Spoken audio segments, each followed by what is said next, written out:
सध्या कोल्हापूर जिल्ह्यामध्ये लोकसभा निवडणुकीची तयारी सुरू आहे।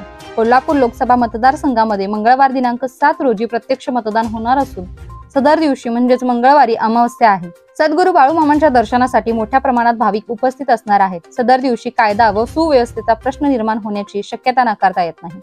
तसेच मतदाना दिवशी पोलीस कर्मचारीही मतदान केंद्रावर व इतर ठिकाणी बंदोबस्तासाठी तैनात करण्यात आले आहेत। महाराष्ट्र तसेच कर्नाटकासह गोवा आदी राज्यातील लाखो भाविकांचे श्रद्धास्थान असलेले आदमापूर तालुका भुदरगड संत बाळूमामा मंदिर मतदाना दिवशीच म्हणजे 7 मे 2024 रोजी भाविकांना दर्शनासाठी बंद ठेवण्यात येणार आहे। अशा आशयाचे पत्र उपविभागीय अधिकारी तथा कोल्हापूर लोकसभा राधानगरी विधानसभा मतदारसंघाच्या सहाय्यक निवडणूक निर्णय अधिकारी वसुंधरा बारवे यांनी बाळूमामा देवालयाच्या प्रशासकांना पाठवले आहे। त्यामुळे ही परिस्थिती विचारात घेता मंगळवार दिनांक 7 रोजी एका दिवसाकरिता सद्गुरू श्री बाळूमामा मंदिर भाविकांच्या दर्शनासाठी बंद ठेवणे योग्य होणार आहे।